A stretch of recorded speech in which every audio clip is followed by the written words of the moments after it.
तो hi good morning everyone. Today is my topic instantaneous rate and average rate of chemical reaction. इस video में हम देखेंगे कि रेट ऑफ केमिकल रिएक्शन, इसका मतलब हम स्पीड बता रहे हैं किसी रिएक्शन की। हम स्पीड बताएंगे कि किसी रिएक्शन के अंदर, केमिकल रिएक्शन के अंदर उसकी स्पीड क्या है, इंस्टैन्टेनियस रेट, उसकी इंस्टैन्टेनियस स्पीड क्या है और एवरेज उसकी स्पीड क्या है। रेट मतलब स्पीड, ठीक है। रेट यानी स्पीड।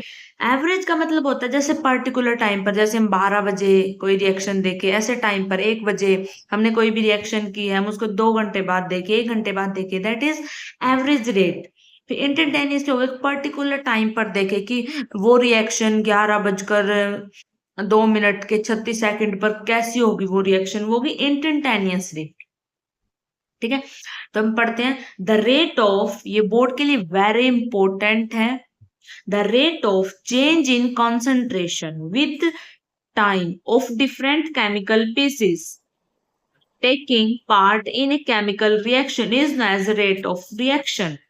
इसका मतलब है कि रेट ऑफ चेंज यानी कि किसी रिएक्शन की स्पीड चेंज हो रही है, रेट चेंज हो रहा है इन कंसंट्रेशन में। कंसंट्रेशन क्या होता है? सॉल्यूशन की क्वांटिटी। जब सॉल्यूशन की क्वांटिटी चेंज हो रही है with respect to time, respect के टाइम में, यानी कि 1 मिनट बाद देखे तो कम प्रोडक्ट था, ठीक है, प्रोडक्ट कम था, और फिर हमने 1 घंटे बाद देखा तो ज्यादा प्रोडक्ट हो गया। हमने देखा जो रिएक्टेंट था वो सारा प्रोडक्ट में कन्वर्ट हो गया। यानी कि रेट चेंज होना, rate in concentration with time to different chemical pieces, अलग अलग केमिकल रिएक्शन, अलग अलग केमिकल रिएक्शन में अलग अलग डिफरेंट लेगा, टाइम टाइम अलग अलग होगा। Taking part in chemical reaction is the rate of reaction, यानी कि रिएक्शन की स्पीड ऐसे बताते हैं, ठीक है। ये अगला रेट का फॉर्मूला है, ये रेट का फॉर्मूला, इसको हम रेट, ऐसे रेट निकालते हैं इसके अंदर, ठीक है। Differentiation change of concentration delta T, ठीक है। इसकी ये है, इसकी ये क्या है, रेट की यूनिट है मोल पर लीटर पर सेकंड, बोल सकते हो मोल पर लीटर पर सेकंड। जो इसमें रेट होगा always define as a manager so that it is always positive quantity. इसमें कभी भी जो रेट है हमेशा पॉजिटिव होगा, कभी भी नेगेटिव नहीं होगा। रेट हमेशा पॉजिटिव होगा, नेगेटिव नहीं होगा, ठीक है। अगला type of rate of chemical reaction. कितने टाइप की केमिकल रिएक्शन होती है? केमिकल रिएक्शन तो बहुत सारे टाइप की होती है, हमें पता है बहुत सारी रिएक्शन होती है। केमिकल रिएक्शन बोल रहा है पर फॉर ए रिएक्शन, रिएक्शन में जैसे एक रिएक्टेंट होता है, एक प्रोडक्ट होता है। रिएक्टेंट, हमने दो चीज को मिक्स की तो हमारा प्रोडक्ट बनता है, ऐसे ही होता है। रिएक्टेंट आर से डिनोट करते हैं, प्रोडक्ट पी से करते हैं। एवरेज रेट हमने ऊपर पढ़ा था, एवरेज रेट को कैसे निकालते हैं? Total change in concentration divide by total time taken. अब तक आप फॉर्मूला करो, आगे हम इसके क्वेश्चन करेंगे, ठीक है। अब बस फॉर्मूला याद रखो। एवरेज रेट में क्या होगा? टोटल चेंज इन कंसंट्रेशन, यानी कि उसकी क्वांटिटी कितनी चेंज हुई है वो, और कहां से कहां तक हुई है वो। अब हमने कोई रिएक्शन की, ठीक है, उस रिएक्शन को मैंने 12 बजे देखा, तो उस रिएक्शन का जो कंसंट्रेशन थी वो कमी चेंज हुई थी, यानी कि 0.2 चेंज हुई थी, ठीक है। फिर मैंने उसको 2 बजे देखा तो भाई मैंने देखो टाइम भी ज्यादा हो गया, 2 घंटे बाद हो गया टोटल टाइम। इतने बाद कितनी चेंज हो रही है वो लिखना। मान लो पहले 0.2 थी, अब 5.4 हो गई, तो यानी कि 5.4 डिवाइड बाय में 2 घंटा, वो 2 आवर, कितना कितने टाइम में चेंज हुई है। अरे ये इसका फॉर्मूला है, delta C divide by delta T. हाँ, इसने कहा ये है रिएक्टेंट, ये है डेल्टा आर डिवाइड बाई, इससे हम रेट ऑफ कंसंट्रेशन निकालते हैं। ये है रेट ऑफ रिएक्शन लिखने का तरीका। देखो जब हम किसी की रिएक्टेंट लिखते हैं तो बाहर माइनस आएगा। बाहर माइनस क्यों आएगा? क्योंकि रिएक्टेंट क्या होता है? कम क्वांटिटी होती है, प्रोडक्ट ज्यादा क्वांटिटी होती है, तो रिएक्टेंट पर माइनस और इस पर पॉजिटिव। ये नोट करो, बहुत ही इंपॉर्टेंट है सारी चीजें। देखो ये नोट्स यहाँ तक करवाया मैंने, इंस्टैन्टेनियस रेट से स्टार्ट करो आप, एवरेज रेट तक यहाँ तक नोट करो, ठीक है। Next instantaneous rate. Instantaneous rate क्या होता है? रेट ऑफ रिएक्शन है पार्टिकुलर, मैंने बताया था आपको, पार्टिकुलर उस पर, इंस्टेंट पर। तो ऐसे निकालते हैं कि इसमें लिमिट दे दी, टाइम 0 दे दिया। इसमें हम डेल्टा सी नहीं लिखेंगे, इसमें हम डीसी बाय डी लिखेंगे। और वैसे सेम है, इंस्टैन्टेनियस और एवरेज बिल्कुल सेम है, बस उसमें डेल्टा का और इसमें डी अलग हो जाएगा, ठीक है। नेक्स्ट है instantaneous rate can be define by drawing A tangent at time t on curved graph of for concentration। ये कुछ नहीं है, वो टाइम पर बोला इसने, अगर हम इंस्टेंटेनियस निकालेंगे तो हम टेंजेंट ड्रॉ करेंगे टाइम, पर्टिकुलर टाइम के अकॉर्डिंग। ठीक है, ये इनिशियल रेट। इनिशियल रेट क्या होता है? Instantaneous rate at t equal to 0 is called instantaneous rate. Slope of tangent at t equal to 0। Initial rate क्या होता है? इनिशियल जहां से हम स्टार्ट करते हैं, फाइनल जहां तक हम पहुंचना हमें, वो होता है। और जब इंस्टेंटेनियस रेट पर जो t की वैल्यू होती है वो 0 होती है, इज कॉल्ड इंस्टेंटेनियस रेट। और जो स्लोप ऑफ टेंजेंट क्या होगी? t इज इक्वल टू 0 होगी। इनिशियल इनिशियल हम स्टार्ट कर रहे हैं तो वहां पर तो स्लोप ऑफ टेंजेंट t 0 होनी चाहिए। ठीक है, ये इसका ग्राफ है, ये हमारा टेंजेंट रिएक्टेंट का ग्राफ है। कभी कोई भी ऐसे ग्राफ है जो रिएक्टेंट है, हम सबसे पहले रिएक्शन करते हैं तो जो रिएक्टेंट है वो घट जा रहा है, प्रोडक्ट तो बढ़ता है, प्रोडक्ट को ऐसे होगा, प्रोडक्ट तो बढ़ेगा, रिएक्टेंट क्या हो रहा है? टाइम के साथ घट रहा है, कंसंट्रेशन क्या हो रही है उसकी? डिक्रीज हो रही है टाइम के साथ। ठीक है, तो इसको हम कैसे निकालते हैं? तो ऐसे मान लो एक मैंने 12 बजे देखा, ठीक है, फिर मैंने देखा, फिर मान लो कंसंट्रेशन जब इतनी थी t1 टाइम पर, t2 कंसंट्रेशन t2 पर, t2 टाइम पर इतनी थी, तो हम ऐसे निकालेंगे C2 माइनस C1, वो मैं बता रही थी डेल्टा C, उसका मतलब है डेल्टा C का मतलब है minus C2 minus C1। Minus तो रेट में आए, रिएक्टेंट है इस वजह से है, प्रोडक्ट में माइनस नहीं आएगा। हमने ऊपर बात की थी कि रिएक्टेंट पर माइनस आता है, प्रोडक्ट पर माइनस नहीं आता। ठीक है, तो इसमें अगर minus C2 C1 T2 T1, तो हमारी क्या निकल आएगा? रेट ऑफ हमारी स्पीड निकल के आएगी कि इनके बीच में कितनी स्पीड से वो रिएक्शन हो रही है।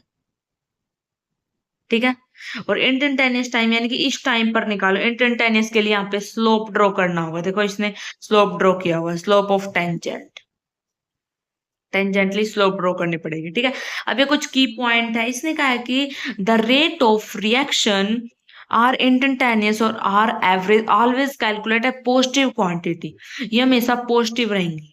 ठीक है, और the rate of change of concentration of reactant will be a negative quantity. इसका मतलब कभी भी जो रेट है वो चेंज होगा कंसंट्रेशन ऑफ रिएक्टेंट में, तो वो हमेशा नेगेटिव होगा। हमें पता है कि जो रिएक्टेंट होता है वो क्या होता है? हमेशा नेगेटिव होता है। देखो यहाँ पे नेगेटिव होता है, प्रोडक्ट पॉजिटिव होता है।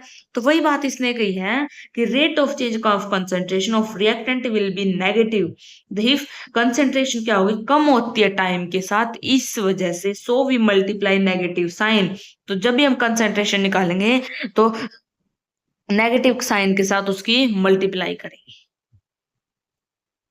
ठीक है, अब हमारा है rate of change of concentration of product will be positive quantity. इसका मतलब क्या है? जब भी रेट चेंज होगा कंसंट्रेशन ऑफ प्रोडक्ट के साथ तो पॉजिटिव क्वांटिटी होगी। जब हमने कहा कंसंट्रेशन ऑफ रिएक्टेंट में क्या होगा? नेगेटिव होगा, प्रोडक्ट में क्या होगा? पॉजिटिव होगा। कंसंट्रेशन क्या होगी? वो इंक्रीज होती है प्रोडक्ट टाइम के साथ, इस वजह से। ठीक है, फिर नेक्स्ट पॉइंट दे रखा है, इसने बोल रखा है the magnitude of rate change of concentration of reactant and product will be equal, यानी कि हमेशा जो रेट ऑफ चेंज होगा, जब मैग्नीट्यूड ऑफ रेट, जब चेंज इन कंसंट्रेशन होगी रिएक्टेंट और प्रोडक्ट में, तो उनका मैग्नीट्यूड हमेशा सेम रहेगा। ठीक है, ये R reactant 1 mole, product above आ जाएगा। ठीक है, 4 पीसेस ये है, इसमें क्या है कि हम सी यानी कि concentration of delta T, rate of disappear, disappear का मतलब है कि कोई चीज रिएक्शन का कम होना। ठीक है, माइनस आएगा। डिसअपियर, डिसअपियर के लिए हम रिएक्टेंट के लिए यूज करते हैं, अगर रिएक्टेंट होगा तो माइनस आएगा, अगर इसने बोला कि प्रोडक्ट होगा तो प्लस आएगा। रेट ऑफ अपीयरेंस जो बनेगा। ठीक है, ठीक है, फिर नेक्स्ट पॉइंट देखो, इसने कहा कि relation between reaction rate of different species involve in a reaction differential rate लो, यानी कि हमें रिलेशन बताना है reaction rate of different involve in reaction, यानी कि रेट ऑफ रिएक्शन किसके इक्वल होती है? रेट ऑफ अपीयरेंस जो बन रहा है और रेट ऑफ डिसअपीयरेंस जो कम हो रहा है, उसको डिवाइड कर दो बाय स्टोइकियोमेट्रिक कोएफिशिएंट से। स्टोइकोमेट्रिक कोफिशिएंट होता है, जैसे आपने देखा कोई भी रिएक्शन उसके आगे, कोई भी रिएक्शन उसके आगे 2 3 ये लिखे होते हैं, तो वो होते हैं स्टोइकोमेट्रिक कोफिशिएंट। तो इसने कहा कि रेट ऑफ रिएक्शन क्या होता है, जब रेट ऑफ अपीयरेंस और रेट ऑफ डिसअपीयरेंस डिवाइड कर दिए जाए स्टोइकोमेट्रिक कोफिशिएंट से, तो हमारा रेट ऑफ रिएक्शन आ जाता है। देखो ये कोई रिएक्शन है, जनरली बताया इसने AMB, ठीक है, ये रिएक्शन है, हमें रेट ऑफ रिएक्शन लिखना है, रेट लो। इसने बोला देखो वही, ये क्या था हमारा, हमने बोला था इसको रेट, रेट बोलते हैं, इंस्टेंटेनियस रेट, एवरेज रेट बोलते हैं इसको।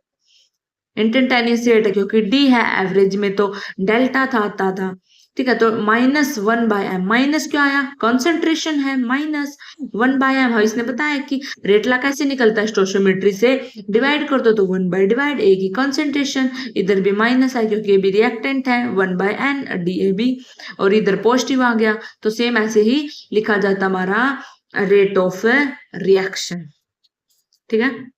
देखो ये रिएक्शन है, फोर ए रिएक्शन है NO+3H2, जो ये 3H2 है ये स्टोइकोमेट्रिक कोफिशिएंट, ठीक है। अब rate of disappearance of N2, disappearance कौन सा जो कम हो रहा है, N2 हमें अगर N2 ना देना बोल दे रेट ऑफ डिसअपीयरेंस, तो समझ जाना N2 और H2 में से किसी की बात कर रहा है, तो कम हो रहा है, तो कम हो रहा है, तो इसकी इसकी रेट, रेट है ये ओनली, रेट ऑफ रिएक्शन नहीं है। रेट ऑफ रिएक्शन कब होगा, जब इसको स्टोइकोमेट्रिक कोफिशिएंट से डिवाइड कर दिया जाए। अब तो ये rate of disappearance only rate है, रेट ऑफ रिएक्शन कब होगा, जब स्टोइकोमेट्री से डिवाइड कर दिया जाए, ठीक है। रेट ऑफ डिसअपीयरेंस H2 ये है, देखो इसने 3 नहीं लिया है क्योंकि ओनली रेट है, ठीक है। Rate of appearance formation of NH3 DNH3 DT, this rate not equal, ये ऑल इक्वल नहीं होते, पर bye conversion the rate of reaction के लिए हमें इक्वल करने पड़ते हैं, इसलिए मैं रेट ऑफ रिएक्शन लिखेंगे ऐसे, ये है इसका रेट, इस रिएक्शन का रेट ऑफ रिएक्शन है ये वाला सारा। स्टोइकोमेट्रिक कोफिशिएंट N2 में तो है नहीं तो लिखेंगे नहीं, इसमें है तो 1/3 है माइनस, इसमें है तो ये है इस रिएक्शन की, अगर आपको बोल दिया जाए किसी किसी रिएक्शन की रेट ऑफ रिएक्शन निकालो तो ऐसे निकाल लेंगे हम, समझ आया, क्लियर। तो अब देखो इसने कहा है कि जो रेट ऑफ रिएक्शन वैल्यू किस पर डिपेंड करती है, स्टोइकोमेट्रिक कोफिशिएंट पर, यानी कि बिना स्टोइकोमेट्रिक कोफिशिएंट के रेट ऑफ रिएक्शन नहीं लिख सकते, जब स्टोइकोमेट्रिक कोफिशिएंट के साथ ही हम रेट ऑफ रिएक्शन को लिखेंगे, नहीं तो हमारा रेट होगा only in the while rate of appearance जो बन रहा है, डिसअपीयरेंस जो कम हो रहा है, of any pieces will be fixed value होती है इस कंडीशन के अंदर, ठीक है। अब देखो क्वेश्चन आपके सामने, इसने कहा क्या है कि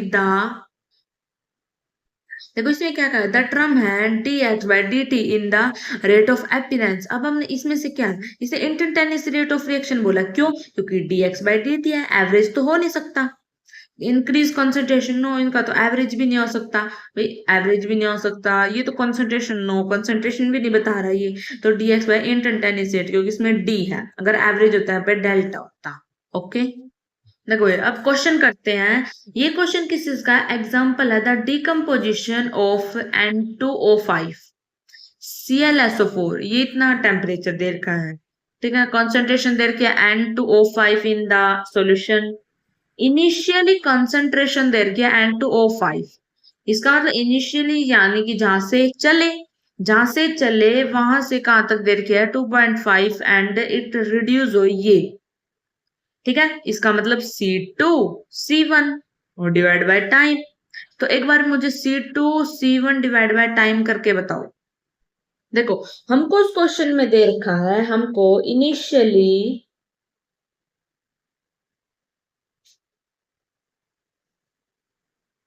ठीक है, देखो हमको उस क्वेश्चन में इनिशियली कंसंट्रेशन दे रखी है किसकी, NOO5 की, कहां से 2.33 मोल पर लीटर, यहां से दे रखी है, और कहां तक दे रखी है, वो दे रखी है 0.08, यानी कि मैंने बोला था ये आपका C2 है और ये आपका C1 है, और टाइम दे रखा है उसके अंदर 1.84 मिनट।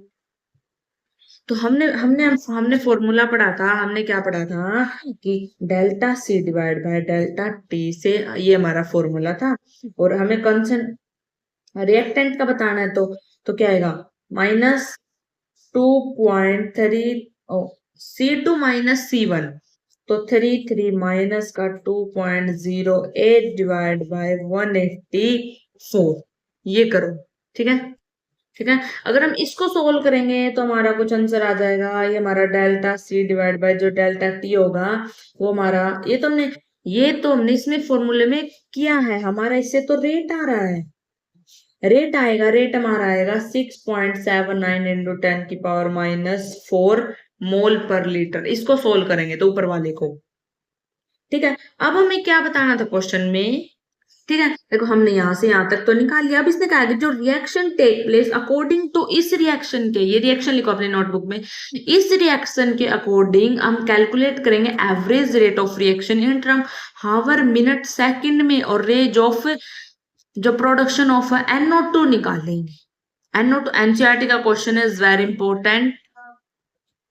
ठीक है, अब ये रिएक्शन है, हमने पीछे वाले में हमने किया था, देखो यहाँ पर हमने रेट निकाला, ये किस चीज का है, ये रेट है हमारा NO2 का। देखो यहाँ पर हमने किसका निकाला था, NO2O5 का निकाला था। ठीक है, ठीक है। तो पिछली वीडियो हमने क्या, पीछे वाले देखो हमने ये निकाला था इधर है। ठीक है, तो अभी हमें जो हमने NO2O5 निकाला था वो हमने पिछली वीडियो में निकाला था 6.79 इंटू 10⁻⁻4। ठीक है, और अब हमें निकालना है, हमें क्वेश्चन में पूछा है हमें NO2 बताना है। ठीक है, तो ये इससे और इसकी कॉन्सेंट्रेशन डिवाइड बाय 2, 1/4, कॉन्सेंट्रेशन क्या है D, NO2 divide by DT, यही होता है। अब हमें इसकी तो ये है, इसमें 2 है, मिक्स है, हमें 2 लिखने की आवश्यकता नहीं है। तो अब हमें क्या निकालना है, NO2 निकालना। अगर मैं 4 को साइड मल्टीप्लाई कर दो 6.79 -4 तो हमारा NO2 आ जाएगा। एम राइट, तो ऐसे निकालना है। तो इसको अगर हम सोल्व करेंगे तो हमारा आएगा, हाँ तो हमारा आएगा 2.72 इंटू 10 की पावर आगे कर दो -3 NO2। ठीक है, तो क्वेश्चन सोल्व। देखो इस वाले क्वेश्चन में हमको दे दिया C2 C1 T2 T1, हमें find the average rate of reaction निकालने। हमने पढ़ा था एवरेज रेट ऑफ रिएक्शन का delta C divide by delta T, यही होता है। और डेल्टा C क्या है, इसमें माइनस का C2 minus C1 divide by delta T, T2 minus में T1, यही था। अब C2 क्या है 160, माइनस में ये कितना 80 डिवाइड बाय 5 माइनस का 0, तो अगर इसे कैंसिल करोगे तो ओवरऑल 16। ठीक है, और ये इस क्वेश्चन है, इसने प्रोडक्ट बोला है, रिएक्टेंट नहीं प्रोडक्ट है, तो हम प्लस लेके चलेंगे। ठीक है, तो ओवर ऑफ 60 आएगा। ऐसे ऐसे अगर आपको बोल दिया find the average rate of reaction, तो ऐसे निकलेगा। बताओ अब ये क्वेश्चन बताओ, C2 C1 T2 T1, अब वही सेम एवरेज वाला, इसमें से माइनस का 40, 10 माइनस का इसका, तो 40 डिवाइड बाय में 5 इक्वल टू 8, ये आ गई इसकी एवरेज रेट ऑफ रिएक्शन। देखो फिर नेक्स्ट क्वेश्चन इसने पूछा है the rate of formation NO ग्राम में दिया इन रिएक्शन, ये रिएक्शन है इज फाउंड टू बी, देखो ये है, ये NO दे दिया इतना। अब बोलो आपको कैसे पता, NOBr ग्राम में है और NOBr2, मतलब ये रिएक्शन वो नहीं है, बैलेंस है, हमें बैलेंस करनी पड़ेगी पहले। ठीक है, 1.6 into M find the rate कौन का NOBr निकालना है, बहुत ईजी है। देखिए इसने हमको ये रिएक्शन दे दी, सबसे पहले इसको बैलेंस करो, बैलेंस हो गई। ठीक है, अब ये रिएक्शन बैलेंस हो गया, अब हम इसका रेट ऑफ रिएक्शन लिखेंगे, क्योंकि इसने रेट ऑफ रिएक्शन भी पूछा है। तो रेट ऑफ रिएक्शन हमें लिखना आता है ROR, लिखना आता है रेट ऑफ रिएक्शन। तो रेट ऑफ रिएक्शन कैसे लिखते हैं, वही माइनस का 1/2 delta NOBr divide by delta T equal to 1/2 delta NO divide by delta T equal to कितना, BR वैसे डेल्टा BR2 डिवाइड बाय में डेल्टा T। तो ये निकल गया हमारा रेट ऑफ रिएक्शन। हमें बताना NOBr, इससे हमारा कोई लेन देन नहीं है। और क्वेश्चन में हमको NO दे रखा है, क्वेश्चन में हमको NO दे रखा है 1.6 इंटू 10 की पावर -4 और ये डिवाइड बाय 2, क्योंकि NO दे रखा हमको। ठीक है, इक्वल टू माइनस का 1/2 है डेल्टा NOBR डिवाइड बाय में डेल्टा T। अब इसको अगर हम इससे कैंसिल करेंगे तो हमारा आएगा 0.8 इंटू 10 की पावर -4 और वापिस से फिर डिवाइड में है, वापिस से इसको मल्टीप्लाई करेंगे तो हमारा डेल्टा NOBR आ जाएगा 1.6 इंटू 10 की पावर -4 मीटर पर सेकेंड। ये इसने पूछा था NOBR। देखो ये इस क्वेश्चन ने पूछा था, इसने 1.6 दे रखा, NOBR इसने पूछा था, हमने निकाल दिया। देखो for the reaction 2p+3q equal to r, हमें क्या रेट ऑफ रिएक्शन बताना है। रेट ऑफ रिएक्शन कैसे निकालेंगे, हमने बताया था पिछली वीडियो में, उसका कॉफी ये डेल्टा टी और उसके कोफिशिएंट से डिवाइड कर दो तो इसका देखो ये रेट ऑफ रिएक्शन बता।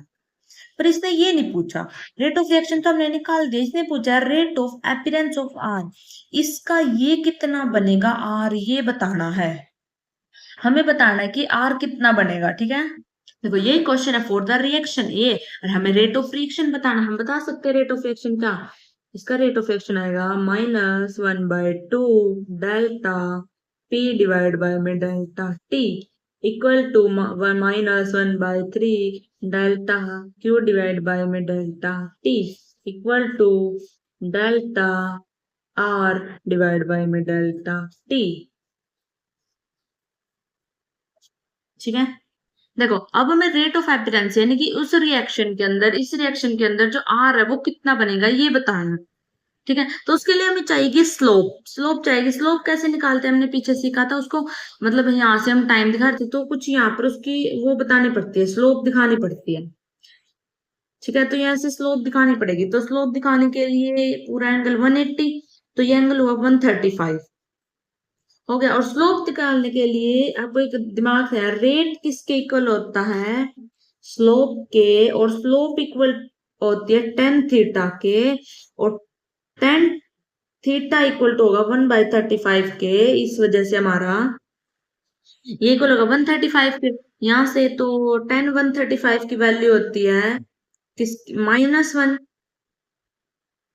-1, तो हमारी जो स्लोप आ गई वो होगी -1। और स्लोप को कैसे लिखते हैं, dq/dt इक्वल टू -1। ठीक है, ये आ गया। ऊपर हमने देखा था कि dq माइनस dt तो 1/3 के इक्वल था,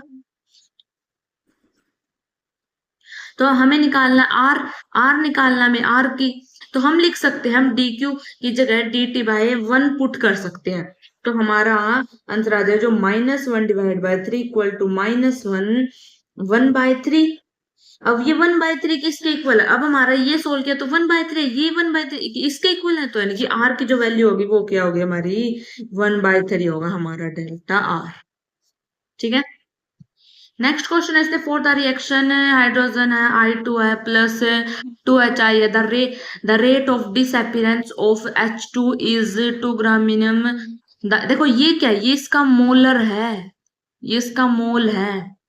ठीक है, और मतलब ये कोई रेट ऑफ कॉन्सेंट्रेशन नहीं थी, इसने GM यानी कि ये टाइम है और ऊपर क्या इसका मास है, और मास बाय टाइम तो आपको समझ जाना चाहिए उसका मोलर होगा। ठीक है, द रेट ऑफ अपीयरेंस से हमें निकालना HI बताना में जो चीज बड़ी है वो क्या होगा। ठीक है, ये रिएक्शन है, सबसे पहले हमें इसका कॉन्सेंट्रेशन निकालना होगा, इसके लिए हमें दे रखा है 2GM, इसका क्या दे रखा है, इसका मोल दे रखा है, मोल्स डिवाइड बाय में मोलर मास, मोलर मास इसका कितना होता है H2 का 2, तो डिवाइड बाय कितना हो गया 1 ग्राम, ये आ गया। ठीक है, अब हमें ये निकालना है, इसका तो 2 है, इसका मतलब यानी कि हमें HI निकालना होगा और 2 से डिवाइड भी करना होगा। इसका इसका मास इसने कितना दे रखा है 2, यहां से हमें क्या समझ में आया, ये है 1 है, इसका 1 आया तो इसका 2 होगा, तो इसका 1 आया तो इससे हम इसके मल्टीप्लाई किया तो इसका मोलर मास से मल्टीप्लाई करेंगे, यानी कि 2 मल्टीप्लाई अगर हम इसके मोलर मास से करेंगे तो हमारा क्या आ जाएगा HI आ जाएगा, क्योंकि 2 इसके अंदर है। तो मोलर मास क्या हो गया इसका 2 इंटू 128 इक्वल टू 256। तो ये हमारा HI आ गया। ठीक है। नेक्स्ट है इसमें oxidation of iodine ions ironic acid है। आयरनिक एसिड कौन सा होता है NH3AsO4। डिस्क्राइब, ये हमको पूरी रिएक्शन दी गई है। ठीक है। इसने बताया कि ये रिएक्शन है, इसने डेल्टा HIT इतना है। इसका मतलब है जो ये वाला है ये इतना दे रखा है पर 3 इंक्लूड नहीं है। ठीक है। अगर मैं इसको 3 से डिवाइड कर दूं तो मेरा क्या आएगा, ये मेरा 1.6 आ जाएगा, दैट आंसर। तो ये अगर मैं डिवाइड कर दूं तो ये आ जाएगा। बस easy, JEE question, JEE level का एग्जाम है ये। देखो क्वेश्चन है C2 दे दिया, C1 दे दिया, ये टाइम दे दिया। ठीक है। तो हमें क्या बताना है इसका एवरेज, वही वही डेल्टा C डिवाइड बाय में डेल्टा T। तो वही करो, क्या करो 0.15 माइनस में 0.2, उल्टा कर दो, कुछ भी कर दो, डिवाइड बाय में 10 मिनट में निकालना है। तो इससे हमारा सोल्व हो गया 0.05 डिवाइड बाय 10 है और 0.005 इसका आंसर आ जाए। ये हमारा रेट आ गया। इसलिए इतनी स्पीड से होगी, मीटर पर सेकंड में लिख सकते हो। देखो ये क्वेश्चन है, इसने कहा है कि हमारे पास क्या है for the reaction 2NO and to the differentiation ये है, हमें ये बताना है। तो NO इसने 1/2 दे दिया, तो हमें क्या रिप्रेजेंट करना है, पहले ये देखो, देखो ये एवरेज तो नहीं है क्योंकि इसमें D है, तो ये इंस्टेंटेनियस है क्योंकि इसमें D है। एवरेज में तो क्या होगा डेल्टा होगा, तो इसमें D आ गया। ठीक है। ठीक है। अब ये क्वेश्चन है for the reaction 3A 2B differentiation rate expression.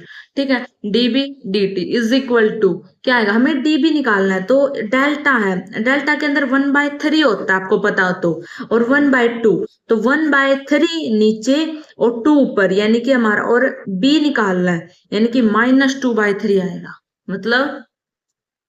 मतलब ये है 3A 3B है, इसका अगर हम निकाले तो 1/3 minus delta A divide by में डेल्टा T, और इसका निकाले इसका प्लस हो जाएगा 1/2 डेल्टा B डिवाइड बाय में डेल्टा T। ऐसा ही होगा। अगर मुझे क्या B निकालना है तो ये इधर डिवाइड में ऊपर मल्टीप्लाई हो जाएगा, तो -2/3 डेल्टा A डिवाइड बाय में डेल्टा T। तो ये किसके इक्वल है, इसी के तो इक्वल है। तो समझ गए। अब 6th क्वेश्चन है, इसने for the reaction A plus B 2C plus D which one is the correct ex statement, कौन सी है करेक्ट स्टेटमेंट। इसने कहा है कि rate of disappearance of A, rate of disappearance of B, disappearance जो कम होगा A कम होगा, B कम होगा। क्या ये दोनों इक्वल है, भाई इक्वल तो नहीं है। वैसे तो इनकरेक्ट, ये तो सही है। इसने कहा कि ये भी कम हो रहा है और रेट ऑफ ये भी कम हो रहा है। ठीक है। तो rate of disappearance of A ये कम हो रहा है, rate of appearance of D बढ़ रहा है, सही है। Rate of disappearance of B क्या है इसमें कम हो रहा है, सही है। और 2 multiply rate of appearance of C, कुछ बच्चे इसको सही मानेंगे पर ये रॉन्ग है क्योंकि वो हमें कोफिशिएंट डिवाइड में लेकर आना होता है। Appearance of B 1 of C divide में होता है, मल्टीप्लाई में कभी नहीं होगा, हमेशा याद रखना। कोई भी अगर यहाँ पे ऐसे कोफिशिएंट होना तो हमेशा डिवाइड में होगा। तो ये करेक्शन इनकरेक्ट है, ये सही है। ठीक है। देखो 7th क्वेश्चन देखो, इसने ऑक्सीडेशन ऑफ आयोडीन आयनिक है, आयनिक सल्फेट, ये इसने reaction they the. If the rate of disappearance of ये बताना है, ये इज 1.5, ये इतना दे रखा है, हमें SO4 बताना। अगर आपको देखा जाए तो इसमें H2 2 है, इसमें 1 है, इसमें ये इसका डबल आपको दिख रहा होगा, ये इसका डबल है। तो हमें इसको मल्टीप्लाई कर दो, इसको क्या कर दो मल्टीप्लाई कर दो 2 से, तो ये आ जाएगा। बस वेरी इजी। ये नीचे वाला क्वेश्चन देखो, ये हमें सॉल्व करके बताना होगा। वैसे तो इजी है। फॉर द रिएक्शन है 2NO5 है, 4NO है, ऑक्सीजन है, कंसेंट्रेशन ऑफ NO2 इंक्रीज होगा कितना 5.2 इतने टाइम के अंदर। देखो ऐसी रिएक्शन दी गई है, हमसे पूछा है NO2O5 पूछा है, इसका मतलब NO2 हमें दे रखा है, इसका अगर हम निकालेंगे इसको 1/4 डेल्टा NO2 डिवाइड बाय में डेल्टा T। डेल्टा इसकी जो वैल्यू है वो हमको दे रखी है मल्टीप्लाई 1/5 इंटू 10⁻³ दे रखी है। तो अगर हम ये आ जाएगा, फिर हमारा अगर हम इसको सोल्व करेंगे तो इसको काटेंगे तो 1.5 तो आंसर आ गया हमारा 2NO5 आया हमारा 1.5 इंटू 10⁻³ सोल्व। अब देखो ये क्वेश्चन है, इसने कि for the reaction N2 3H2 plus 2NH3 under the certain condition of partially pressure and temperature the rate of formation NH3। इसने दे रखा ये क्या है, मोल, वही वही वाला कॉन्सेप्ट पीछे वाला, मोल आ गया, इसके मोलर मास से डिवाइड कर, तो ऐसे ही करना है। NH3 calculate the rate conversion of H2 under same condition, तो हमें क्या करना है, H2 निकालना है।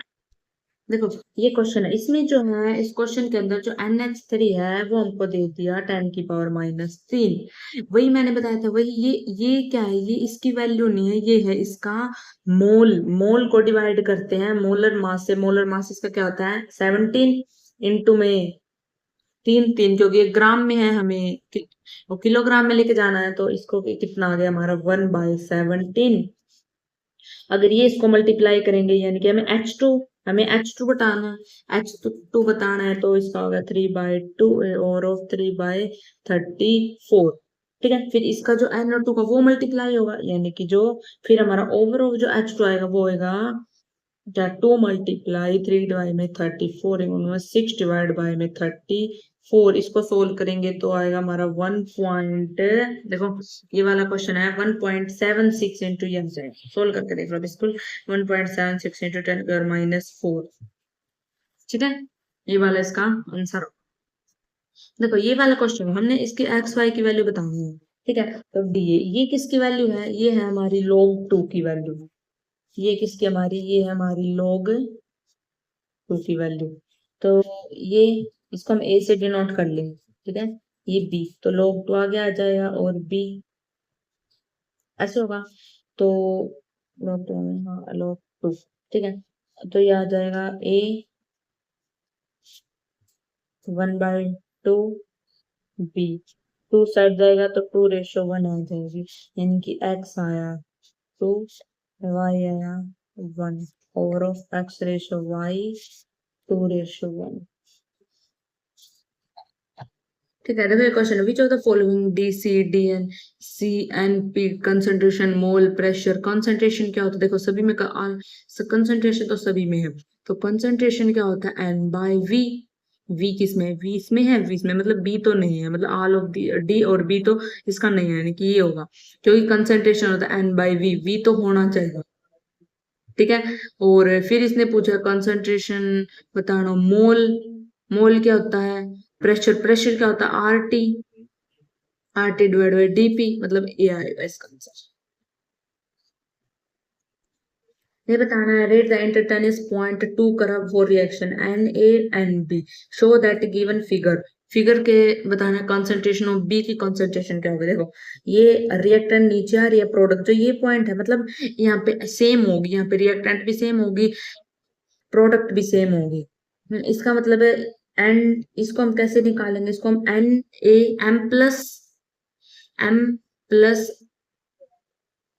N तो निकालेंगे और प्लस में, और फिर इसने कहा है कि बी क्या है, अगर जितना ज्यादा M होगा उतना ज्यादा B होगा, यानी कि M से ही तो B निकालेंगे, तो M भी चाहिएगा। तो ऑप्शन में देखते हैं, तो ऑप्शन में बोला इसने, देखो ये तो है ही नहीं, M- तो बिल्कुल भी नहीं होगा, ये भी नहीं है, ये हमने M चाहिए क्योंकि B के M, तो A इसका ऑप्शन। तो thank you for student, next video में रेट लो करेंगे और बने रहिए इस वीडियो पर।